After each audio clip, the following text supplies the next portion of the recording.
हरिओम, सभी को प्रणाम। तो हमने सृष्टि का जो क्रम है, किस तरह ब्रह्म की ही शक्ति माया है, माया से पंच महाभूत उत्पन्न होते हैं। कुछ चाहिए?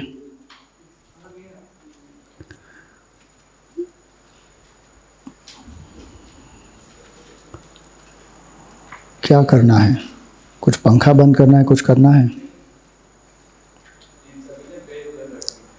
बोला था मैंने कि पेन मत रखो वहाँ पे।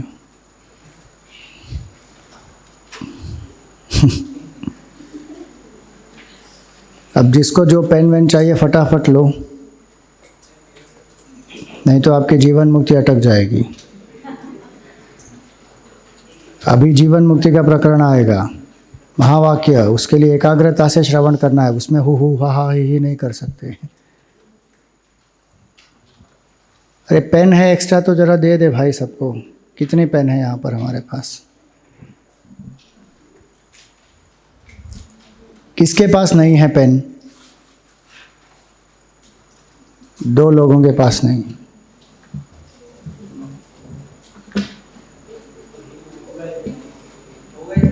ये लो 2 पेन मिल गई सबको। अब बीच में कोई हाथ मत उठाना कि मेरी पेन नहीं है, इधर उधर मत देखना। पक्का है सबके पास?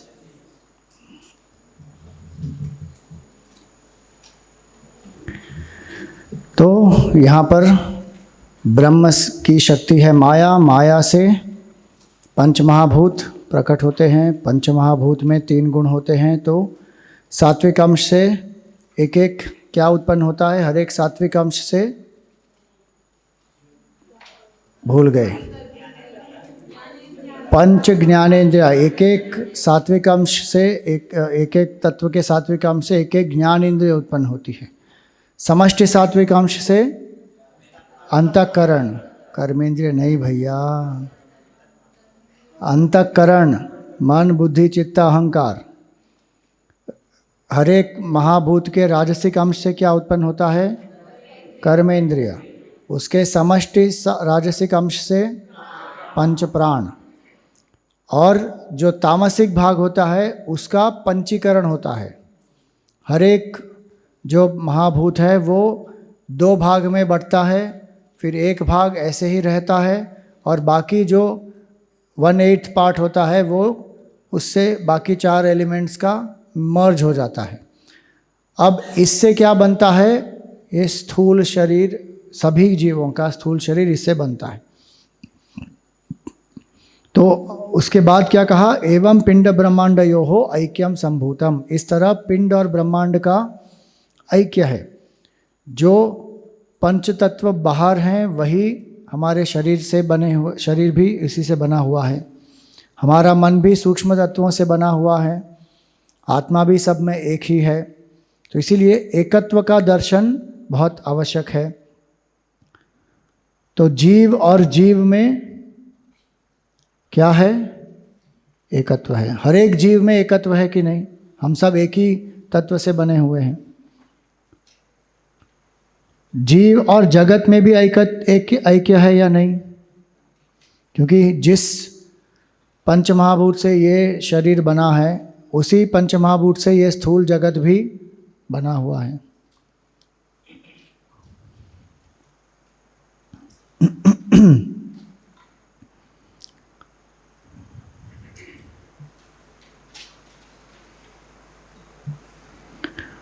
अब क्या हुआ? ये जगत और जगदीश्वर भी एक हैं।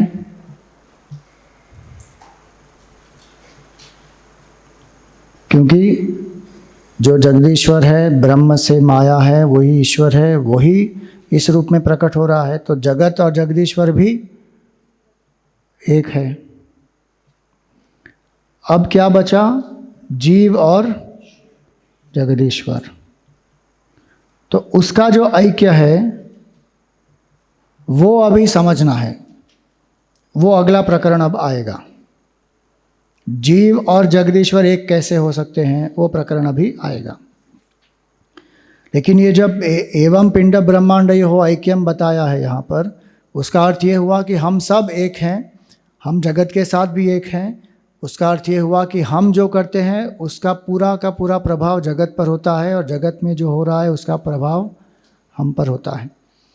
हम एक स्वार्थ के कारण आइसोलेटेड इंडिविजुअल के रूप में हम नहीं जी सकते कि जगत का जो हो, मैं तो अपना काम करूँगा सिर्फ मेरे स्वार्थ के लिए, ऐसा नहीं कर सकते। क्योंकि जो व्यष्टि है वो समष्टि से हर क्षण जुड़ा हुआ है, और हमारा अस्तित्व ही है समष्टि के कारण। अगर समष्टि में वायु ना हो तो क्या हम जीवित रहेंगे? वहाँ पर जल चाहिए, पानी चाहिए, वायु चाहिए, सब कुछ चाहिए समष्टि में, तब हमारा अस्तित्व होता है। और इसलिए जो व्यक्ति स्वार्थी होता है वो व्यक्ति बंधन में फंसता है। इसलिए गीता में लोग, भगवान क्या कहते हैं 3 अध्याय में कि एक चोर की परिभाषा वहाँ पर आती है, स्तेन। स्तेन कौन है? जब कर्म का फल प्राप्त होता है वो दूसरों को बांटे बिना जो स्वयं पहले उसका भोग करता है। अप्रदायेभ्यो यो भुंक्ते स्तेन एव स, उसको स्तेन कहा जाता है। क्यों? क्योंकि आपको जो कर्म का फल प्राप्त हुआ उसका केवल हक आपका नहीं है, आपका हक केवल एक अंश है। आपके अस्तित्व के लिए ही पूरी सृष्टि इतना काम कर रही है, कितने सारे लोग हैं जिन्होंने इसके लिए समर्पण दिया है, तो आपने उस कर्म फल को दूसरों को पहले बांटा कि नहीं बांटा? यज्ञ शिष्टामृत भुजः यान्ति ब्रह्म सनातनम तैर्दत्तान अप्रदायेभ्यः यो भुंक्ते स्तेन एव सः, वो उसको स्तेन कहा। इसीलिए आप देखेंगे कि हमारे घर में भी जो हमारी परंपरा है वो क्या है, माता जो है पूरा काम करती है, इतना घर का ध्यान रखती भी है और खाना भी बनाती है, सब कुछ वो माता करती है, लेकिन सबसे आखिरी में वो भोजन करती है, सबको पहले खिलाएंगी वो। ये हमारा कर्तव्य है। और जो व्यक्ति भी खाता है उसको भी पहले खाने से पहले क्या करना चाहिए? कुत्ते के लिए, गाय के लिए, कौवे के लिए सब अलग रख के फिर व्यक्ति खाता है। तो हमारे सभ्यता में ये है कि पहले समष्टि को समर्पण करें, फिर हम उसका भोग करें, सेवन करें। तो ये हो गया पिंड ब्रह्मांडयोः ऐक्यम संभूतम। अब ये जीव और ईश्वर का प्रकरण आता है। आपके बुक में कौन सा पेज है ये? 43 हिंदी में, और अंग्रेजी में 95, 99। स्थूल शरीर अभिमानी जीवनामकं ब्रह्म प्रतिबिंबं भवति स एव जीवः प्रकृत्या स्वस्माद् ईश्वरं जीवत्वे भिन्नत्वेन जानाति अविद्योपाधिस्सन् आत्मा जीव इति उच्यते मायोपाधिस्सन् ईश्वरः इति उच्यते। एवं उपाधि भेदात् जीव ईश्वर भेद दृष्टिः यावत्पर्यन्तं तिष्ठति तावत्पर्यन्तं जन्म मरणादि रूप संसारः न निवर्तते। तस्मात् कारणात् न जीव ईश्वरयोः भेद बुद्धिः स्वीकार्या। तो अब ये क्या कहा कि जीव क्या है? लिटरली जीव का अर्थ होता है जीवति। जो जीता है उसको क्या कहते हैं? जीव। जो जीवित है उसको कहते हैं जीव। जो मर गया उसको क्या कहते हैं?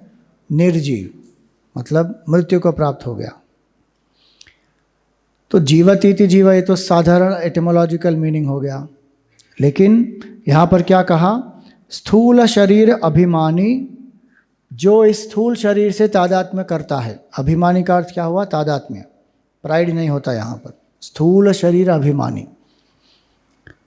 जीव नामकम, ये स्थूल शरीर से आत्मा जो है मन बुद्धि में प्रतिबिंबित होती है, फिर स्थूल शरीर से तादात्म्य होता है, फिर ये जो भावना है ना कि मैं जीव हूँ, दृष्टा, भावुक और विचारक, ये कौन है, ये ब्रह्म का ही प्रतिबिंब है।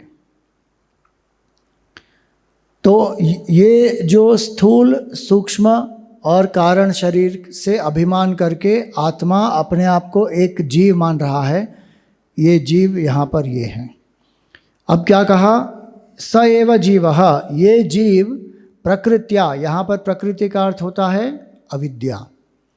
यहाँ पर प्रकृति का अर्थ नेचर नहीं होता, प्रकृत्या मतलब अविद्या के कारण क्या समझता है ये जीव, स्वस्माद ईश्वरम भिन्नत्वेन जानाति, अपने आप को ईश्वर से अलग मानता है अविद्या के कारण। वो हमने चार्ट देखा था ना, अविद्या के कारण क्या होता है, देहात्म भाव। अब देहात्म भाव के कारण अपूर्णता, अपूर्णता के कारण फिर वासना, विचार, फिर भावनाएं, फिर कर्म, कर्मफल, वासना, ये चक्र में फंसा हुआ है। तो इसका मूल कारण क्या है, अविद्या, आत्मा को जानता नहीं। तो अविद्योपाधि सन आत्मा जीव इति उच्यते, अविद्या की उपाधि से जो आत्मा तादात्म्य करती है, अपने आप को जीव मानती है, उसको, आत्मा को ही क्या कह रहे हैं, जीव। तो जीव का एक इक्वेशन लिख लो, जीव is equal to individual BMI plus consciousness, अर्थात जीव कौन है, शरीर, मन और बुद्धि प्लस चैतन्य, ये है जीव। व्यक्तिगत शरीर मन बुद्धि से जिसका तादात्म्य है वो है जीव। जीव is equal to individual BMI, BMI का अर्थ क्या होता है, body mind intellect, body mass index नहीं लिखना, बॉडी माइंड इंटेलेक्ट। तो ये जीव है, एक शरीर मन बुद्धि से जिसका तादात्म्य है वो है जीव। और वो तादात्म्य किसका है, आत्मा का ही है। आत्मा को ही क्या कह रहे हैं, जीव। जो वहाँ पर रज्जु है वही सर्प के रूप में दिख रही है ना, तो सर्प कौन है, अलग है क्या रज्जु से, रज्जु ही सर्प के रूप में दिख रही है, सर्प ही रज्जु है, दो नहीं है वहाँ पर, एक ही है। अब अविद्योपाधि सन आत्मा जीव इति उच्यते, और हमने ईश्वर का डेफिनेशन देखा था ना, ईश्वर क्या है, माया प्लस ब्रह्मन, ये डेफिनेशन है ईश्वर का। ब्रह्मन प्लस माया इज इक्वल टू ईश्वर। यही ईश्वर को हम एक अलग प्रकार से जब हम डेफिनेशन देते हैं तो टोटल BMI, ये जो पूरी सृष्टि है ना, जितने सभी शरीर मन बुद्धि हैं, टोटल बॉडी माइंड इंटेलेक्ट, ये सब भी क्या है, ईश्वरी है ना, ईश्वरीय व्यक्त हो रहे हैं इस रूप में। So total BMI plus consciousness. तो ये जो व्यक्तिगत है, या इसको हम व्यष्टि लिखते हैं, व्यष्टि इज अ बेटर वर्ड, जो व्यष्टि शरीर मन बुद्धि है, चैतन्य से प्रेरित है, उसको जीव कहते हैं। और ये क्या है, समष्टि शरीर मन और बुद्धि प्लस चैतन्य। ठीक है, ये बराबर है। जब सृष्टि नहीं अभी तक उत्पन्न हुई तब ईश्वर की परिभाषा क्या है? ब्रह्म ही माया का आधार लेकर क्या बना है? ईश्वर। और वही जब सृष्टि प्रकट हो गई तब ईश्वर की परिभाषा हम क्या कह रहे हैं? समष्टि शरीर मन बुद्धि चैतन्य से जो प्रेरित है उसको कह रहे हैं ईश्वर। अब इसमें फर्क क्या है? मायोपाधिसन ईश्वर इति उच्यते। तो ईश्वर जो है वो क्या है? मायापति है। मायोपाधिसन ईश्वर उच्यते, ये पहला इक्वेशन हो गया। ईश्वर इज इक्वल टू माया प्लस ब्रह्मन। मायोपाधि के साथ ब्रह्म को ही क्या कह रहे हैं? ईश्वर। आत्मा को ही क्या कह रहे हैं? ईश्वर। तो ये मायापति है ईश्वर। और जीव क्या है? माया दास। माया का दास है जीव। ईश्वर कौन है? मायापति है। माया ईश्वर को कभी मोहित नहीं कर पाएगी, लेकिन जीव को माया मोहित कर देती है। तो मायोपाधिसन ईश्वर इति उच्यते। अब ये क्या कहा? एवं उपाधि भेदात। अब इन दोनों में उपाधि का भेद है ना, जीव में और ईश्वर में। यहाँ पर व्यष्टि उपाधि है और यहाँ पर समष्टि उपाधि है। चैतन्य तो दोनों में एक ही है, लेकिन उपाधि का भेद है। तो एवं उपाधि भेदात जीव ईश्वर भेद दृष्टि ही। जीव और ईश्वर में भेद की दृष्टि है। जैसे एक तरंग है और पूरा समुद्र है, उसमें फर्क है ना। क्या हम कह सकते हैं एक तरंग ही पूरा समुद्र है? एक तरंग केवल एक तरंग है, छोटी सी है, सीमित है। लेकिन समुद्र क्या है? बहुत सारी तरंगों का पूरा कलेक्शन है और तरंगों से परे भी बहुत सारा पानी है। समुद्र क्या है? समष्टि जल है। और एक तरंग जो है वो है व्यष्टि। तो इनमें भेद तो है ना। तो यहाँ पर ये कहा कि उपाधि भेदात। ये भेद किसका है? उपाधि का है।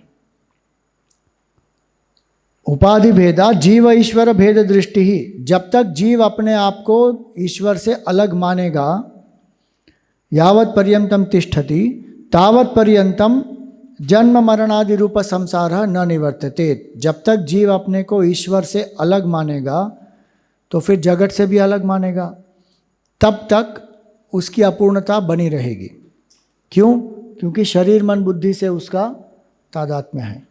जब तक शरीर मन बुद्धि से तादात्म्य है तब तक वो अपने आप को जीव रूप में जानता है और अपूर्णता ही उसका अनुभव होगा, और वो अपने आप को ईश्वर से अलग मानता है। जब तक ईश्वर से अलग मानेगा तब तक उसका अज्ञान जो है वो नहीं मिटेगा। इसलिए यहाँ पर कहा तावत पर्यंतम जन्म मरणादि रूप संसार न निवर्तते। जन्म मृत्यु के संसार से वो मुक्त नहीं होगा। इसलिए तस्मात् कारणात् जीव ईश्वरयोः भेद बुद्धि न स्वीकार्या। जीव और ईश्वर में जो भेद बुद्धि है उसको स्वीकार नहीं करना चाहिए। अब जीव और ईश्वर में अभेद कैसे है, जीव और ईश्वर एक कैसे है, वो आगे बताएंगे तत्वमसि महावाक्य से। लेकिन उसके पहले थोड़ी सी चर्चा ईश्वर के बारे में करेंगे, फिर आगे बढ़ेंगे। सबसे पहले हमको क्या समझना है कि वेदांत का सिद्धांत क्या है कि ब्रह्म केवल है। पहले एक ब्रह्म ही है, ब्रह्म के अलावा और कुछ नहीं है। अगर हम सृष्टि को देख रहे हैं तो फिर वो सृष्टि कैसे उत्पन्न हुई? तो फिर कहा ब्रह्म प्लस माया इज इक्वल टू ईश्वर। और ये ईश्वर के बारे में हमने देखा कि ये ईश्वर कौन है? ये सृष्टि के कर्ता, धर्ता और हर्ता हैं। अब यही जो कर्ता, धर्ता और हर्ता है,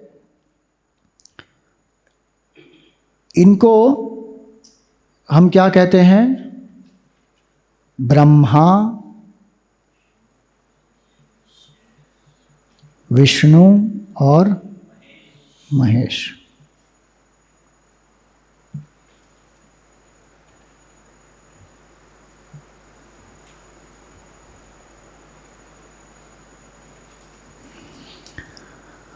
और इन्हीं की जो शक्तियां हैं उनको भी हम परब्रह्म के रूप में, ये ईश्वर के रूप में ही मान लेते हैं। कौन? तो फिर सरस्वती, लक्ष्मी, पार्वती।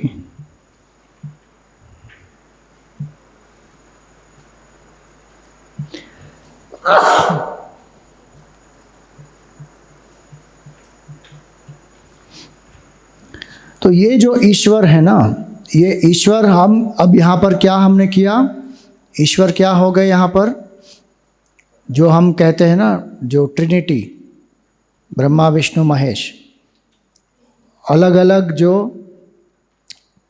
कार्यों के अनुसार उनको एक एक नाम दिया हुआ है। ब्रह्मा विष्णु और महेश है एक ही।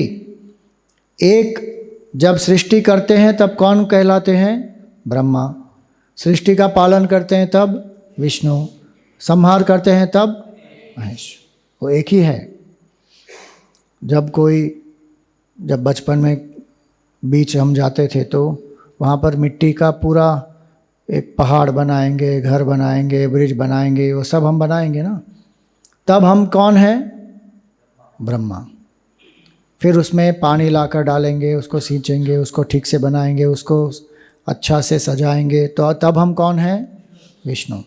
फिर जब पूरा समाप्त हो जाएगा, हम ही उस पर कूद कूद के पैर से उसको पूरा रौंद डालेंगे, तब हम क्या हैं? ब्रह्मा विष्णु महेश।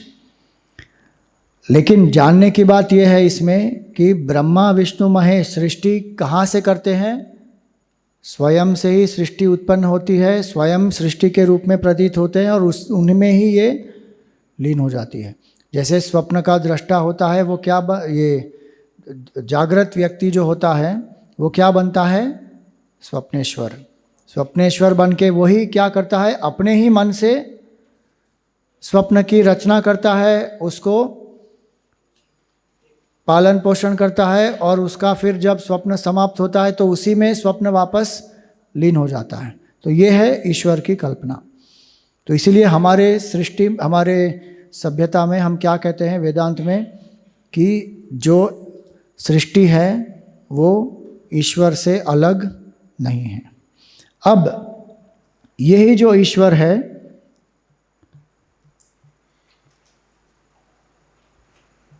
सृष्टि के रूप में भी प्रतीत हो रहे हैं और इसलिए हमारे लिए सब कुछ यहाँ पर पूजनीय है।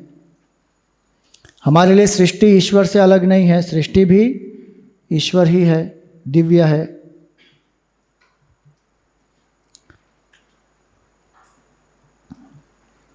चौथा, इस ब्रह्म तत्व को जानने के लिए हमको क्या करना है? तो यहाँ पर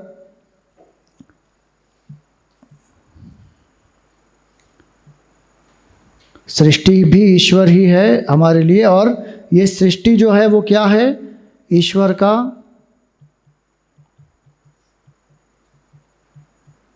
विराट रूप है।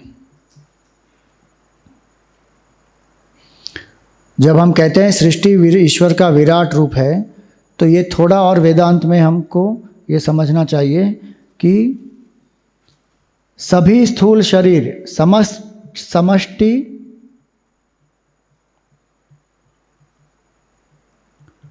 स्थूल शरीर, जितने भी यहाँ पर स्थूल शरीर हैं, जो भी वस्तुएं और व्यक्ति हैं, वो समष्टि स्थूल शरीर क्या है? विराट।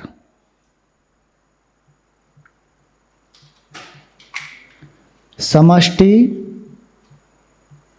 सूक्ष्म शरीर वो क्या है? हिरण्य गर्भ। टोटल माइंड, सब मन एकत्रित हैं, सभी जीवों के मन एक हैं, जुड़े हुए हैं। उस एक तत्व को, उस समष्टि सूक्ष्म शरीर को क्या कहते हैं? हिरण्यगर्भ। और समष्टि कारण शरीर को क्या कहते हैं? ईश्वर। सभी जीवों का कारण शरीर जुड़ा हुआ है और इन जीवों की वासनाओं के अनुसार ही सृष्टि भी उत्पन्न होती है। लेकिन ईश्वर जो है समष्टि कारण शरीर से भी ज़्यादा है। जैसे समुद्र है, सभी तरंगों का एक समूह, उसको सब समुद्र नहीं कहते, उस तरंगों से भी बहुत ज़्यादा है समुद्र। इसी तरह टोटल कॉजल बॉडी, तो पूरी सृष्टि कैसी होगी? जैसा व्यष्टि समष्टि, जैसा व्यष्टि कारण शरीर होगा वैसा ही समष्टि होगा। अगर सभी व्यष्टि कारण शरीरों में ये वासना है कि स्वार्थी होना चाहिए, अधर्म का पालन हो, लड़ाई झगड़ा हो, तो फिर क्या होगा? सृष्टि में युद्ध होगा। अगर दिव्यता का अनुभव हो, शांति हो, सबके कारण शरीर में सात्विक वासनाएं हो, तो फिर क्या होगा? विश्व में शांति होगी। तो ईश्वर क्या है? समष्टि है। और ये समष्टि क्या है? व्यष्टि ही मिलकर क्या बनती है? समष्टि। तो ये हमारी ईश्वर की कल्पना है। और इसलिए ईश्वर कहीं ऊपर अकेला नहीं है। ईश्वर कहाँ पर है? यहीं पर। ब्रह्म जो है वो इन सब से परे है, देश काल वस्तु से परे, जहाँ पर कोई द्वैत नहीं है। तो इसी को कहते हैं ट्रांसेंडेंटल एंड इमनेंट। ये समझने की बात है कि ब्रह्म क्या है? ट्रांसेंडेंटल, ये सृष्टि से परे है। ये जो ब्रह्म है वो सृष्टि से परे है। उसमें कोई सृष्टि नहीं, जीव नहीं, जगत नहीं, जगदीश्वर नहीं, कुछ नहीं। और ये जो ईश्वर है वो क्या है? सृष्टि में ही व्याप्त है। जो दर्शन शास्त्र इन दोनों में विश्वास रखता है वही दर्शन शास्त्र शांतिपूर्ण हो सकता है। कैसे? अगर कोई मानता है कि जो परम तत्व है वो केवल ट्रांसेंडेंटल है और यहाँ पर जो है वो सब दिव्य नहीं है, तो वो क्या करेंगे? जो हमारे मत अनुसार नहीं चल रहे हैं उनको क्या करो? मार डालो, या फिर उनको कन्वर्ट कर दो। क्यों? क्योंकि वो मानते हैं कि ये सब जो है वो दिव्य नहीं है, ये तो मारने के ही लायक हैं, ये उनका भाव है। और जो मानते हैं कि ईश्वर कोई ट्रांसेंडेंटल नहीं है, केवल यहाँ पर है, तो फिर ये तो नश्वर है, तो फिर ईश्वर भी नश्वर हो जाएगा। इसलिए जो कहते हैं ना कि ट्रांसेंडेंटल एंड इमनेंट, इमनेंट का अर्थ होता है सब जगह व्याप्त है। इसलिए हमारे ईश्वर के लिए हम क्या कहते हैं कि ईश्वर के ये गुण हैं। क्या है? सर्वशक्तिमान, सर्वव्यापी और सर्वज्ञ। ये सब ईश्वर के गुण हैं।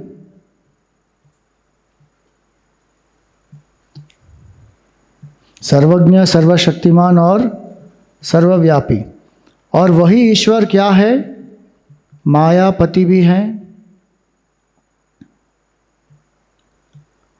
कर्म अध्यक्ष है, कर्म करने की क्षमता हमें देते हैं, और कर्म फल दाता भी है।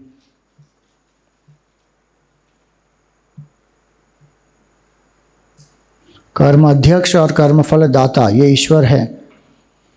ईश्वर के अस्तित्व के बिना कर्म करने की क्षमता हमें नहीं होगी और कर्म का फल भी हमको प्राप्त नहीं होगा। तो ये ईश्वर हैं। अब यही ईश्वर अलग अलग रूपों में प्रकट होते हैं। यहाँ तक समझ में आ गई बात? अब यही ईश्वर जो है वो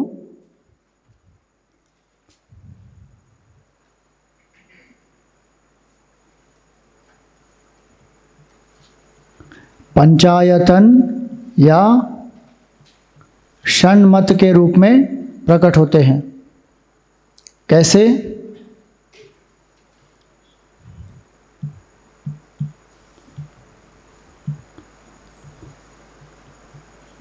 Shiv,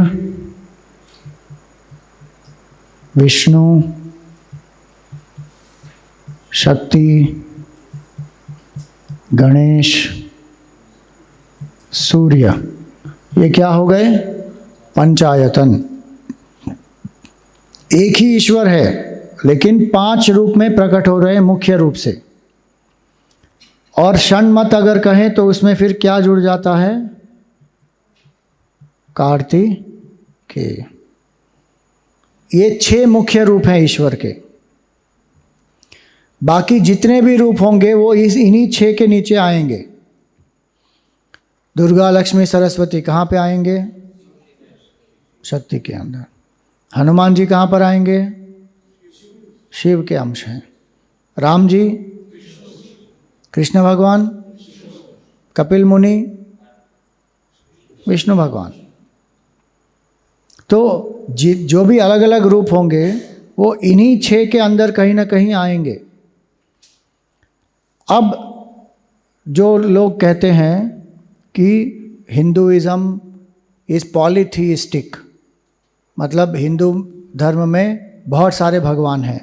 we are not polytheistic, we are monotheistic. हम एक ही भगवान में मानते हैं, ब्रह्म भी एक ही है और ईश्वर वही है, लेकिन रूप अलग अलग हो रहे हैं। रूप के अलग अलग होने से ईश्वर अलग अलग हो गए, ऐसा नहीं है।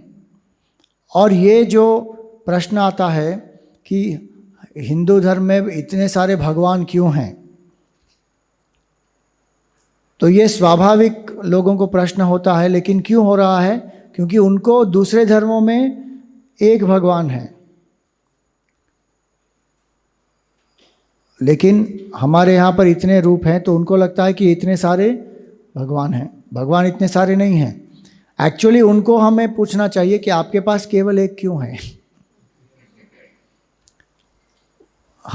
They should not be asking us कि why you have so many. We should be asking them कि why do you have only one? क्योंकि अगर मुझे जो एक रूप है वो पसंद नहीं आया तो मेरा क्या होगा भाई? जबरदस्ती प्रेम करा सकते हो? कुछ नहीं, यही है, करना पड़ेगा। चाबुक मार के कराएंगे तुमको।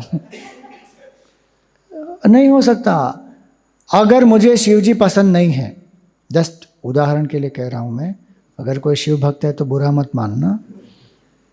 कैसे शिव जी हैं? उनके सर पे एक फव्वारा है, गले में सांप है, और फिर नहाते नहीं बहुत दिनों तक, भस्म लगाए हुए हैं, और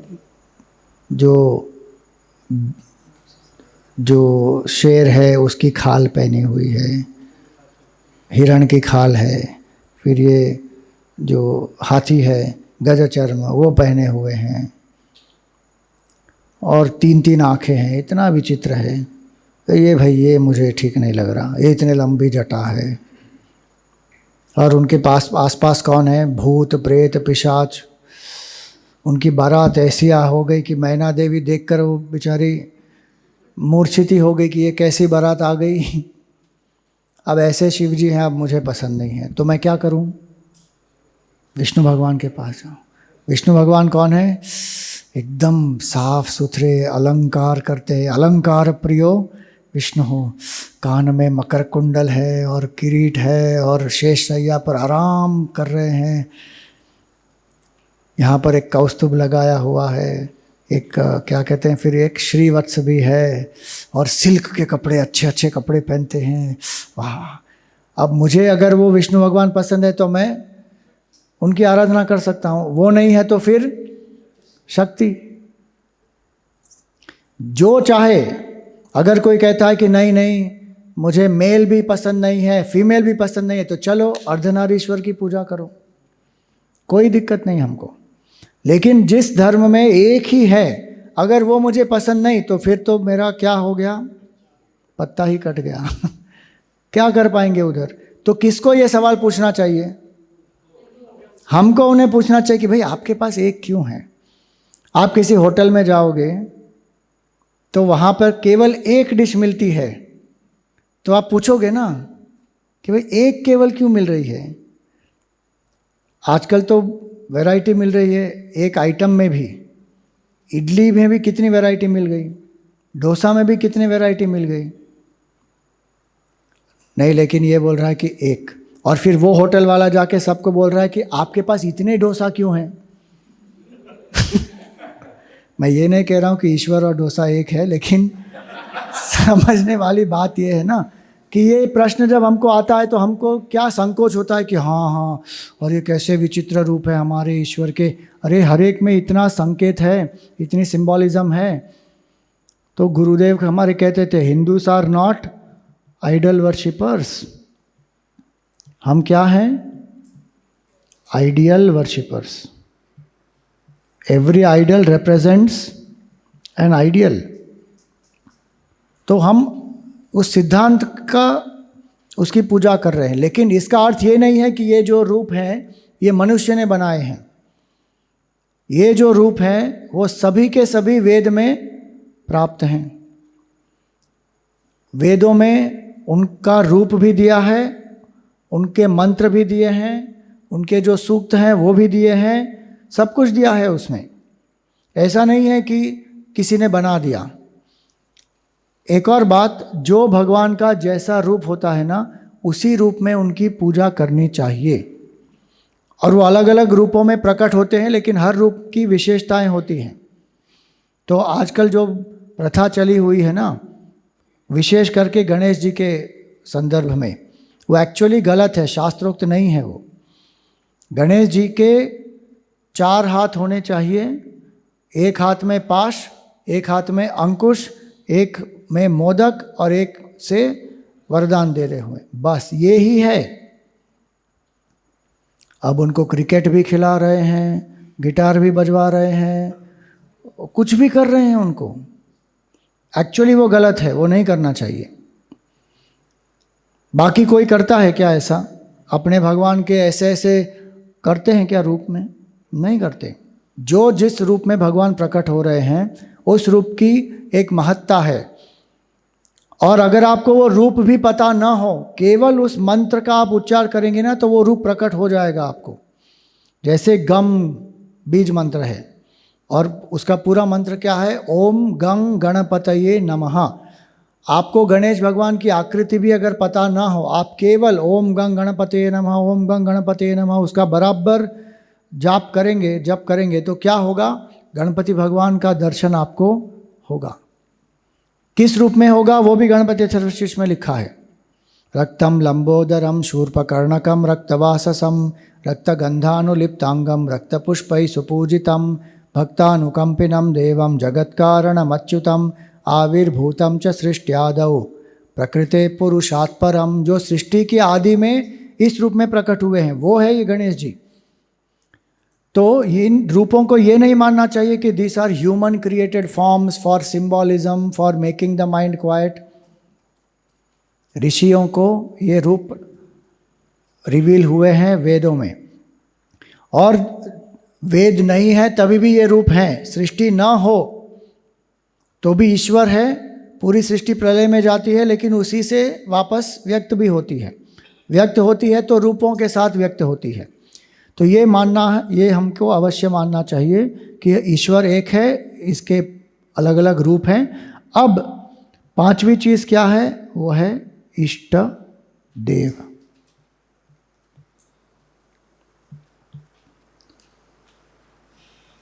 ईश्वर के बहुत सारे रूप हो सकते हैं, लेकिन मुझे क्या करना चाहिए? मुझे एक रूप चुनना चाहिए, वो मेरा इष्ट देव है, वो मेरे इष्ट देव हैं। क्या कहते हैं इष्ट देव को? MPG। MPG मतलब क्या? My personal God.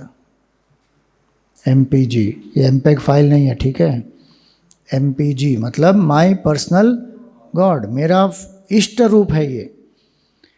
उसके प्रति मुझे प्रेम है, उसके जो आदर्श है, भगवान के जो आदर्श है, उनके जो आदर्श हैं, उनके प्रति मुझे एक बुद्धि में आदर का भाव है कि मुझे ये जो आदर्श हैं आत्मसात करने हैं।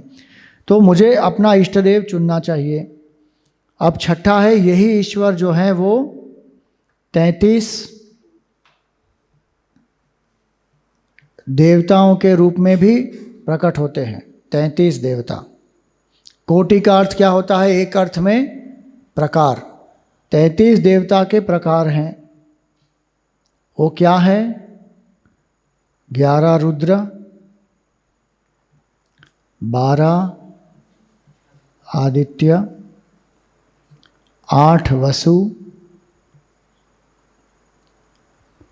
1 इंद्र, 1 बृहस्पति। ये इसमें कुछ जगहों पे आपको फर्क मिलेगा। कई जगह पे क्या कहते हैं कि 2 अश्विनी कुमार।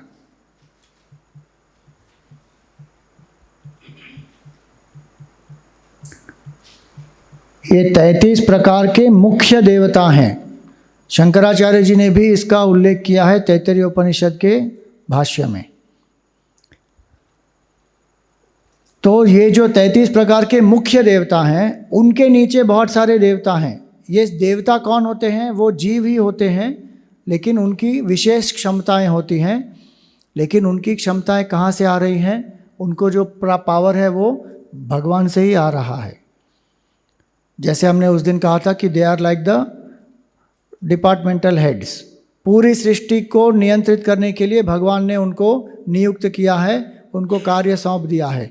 तो पूरी सृष्टि को अगर मिलाएंगे तो इन देवताओं के ही नीचे जितने जितने देवता हैं वो सब मिलके क्या होते हैं? 33 कोटि, 33 करोड़। सो ऐसा नहीं है कि 33 करोड़ देवता नहीं है। 33 कोटि का अर्थ केवल 33 प्रकार नहीं होता, दोनों होता है। 33 कोटि भी और 33 प्रकार भी, क्योंकि ये 33 प्रकार जो है वो केवल अपने आप नहीं कर रहे हैं, उनके नीचे भी बहुत सारे देवता हैं। और ये देवता कौन है? वही ईश्वर देवता के रूप में सृष्टि का पालन पोषण कर रहे हैं। 7वीं चीज, यही ईश्वर जो है वो अपने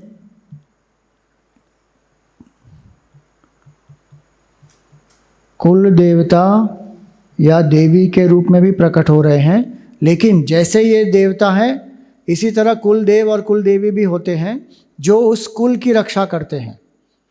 फिर स्थान देवता होते हैं जो उस स्थान की रक्षा करते हैं। क्षेत्र देवता होते हैं, वो क्षेत्र की रक्षा करते हैं। तो ये सब मिला के कितने हो जाएंगे? 33 कोटि हो जाएंगे।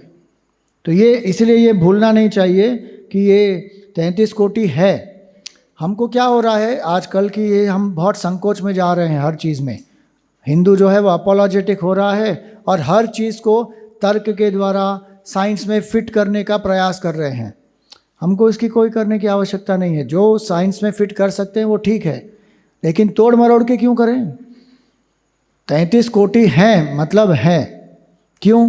क्योंकि इतनी बड़ी सृष्टि है, इसका नियंत्रण करने के लिए 33 कोटि तो चाहिए कि नहीं चाहिए? अब इतना बड़ा देश है, इसमें कितने सारे एमपी हैं, एमएलए हैं, ब्यूरोक्रेट्स हैं, उस सब की संख्या डाल दो, बड़ा नंबर हो जाएगा ना। हर एक लेजिस्लेटिव असेंबली, हर एक स्टेट की लेजिस्लेटिव असेंबली के जितने भी एमएलएस हैं, प्लस राज्यसभा के, लोकसभा के, वो सब आप ऐड कर दोगे, प्लस जितने आईएएस ऑफिसर्स हैं, जितने भी पदाधिकारी हैं अलग अलग डिपार्टमेंट्स के, वो सब ऐड करेंगे तो कितना बड़ा हो जाएगा ना लिस्ट। अब एक देश के लिए इतना बड़ा लिस्ट हो सकता है तो सृष्टि के लिए तो होगा ही। इसलिए हमको उनसे पूछना चाहिए कि आपका एक भगवान इतना सारा कैसे कर रहा है भाई? उल्टे ही प्रश्न कर रहे हैं हमको वो लोग, और हम इतने संकुचित हुए जा रहे हैं। नहीं नहीं नहीं, 33 कोटि नहीं है, वो तो सिर्फ 33 प्रकार है। अरे क्यों नहीं है 33 कोटि? है 33 कोटि। अब यही जो ईश्वर है, जीव के उद्धार के लिए वो क्या करते हैं?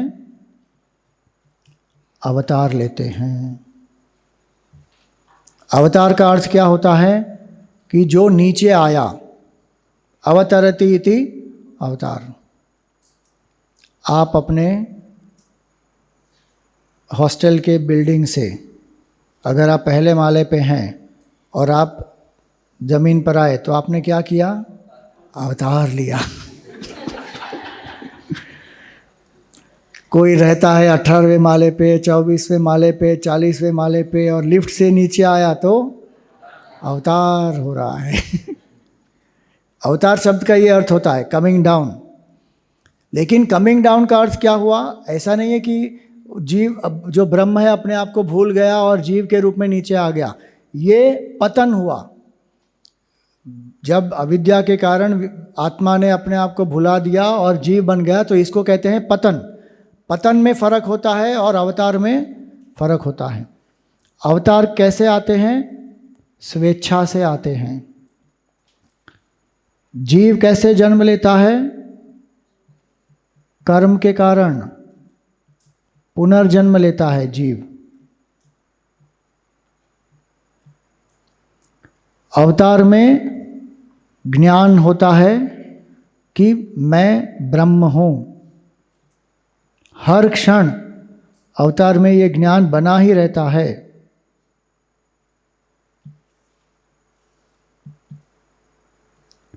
अवतार में कभी अविद्या नहीं होती।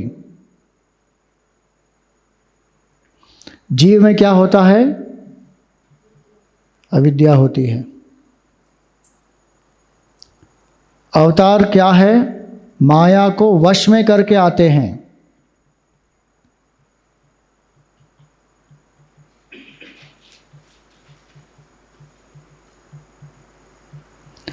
जीव क्या है? माया दास है।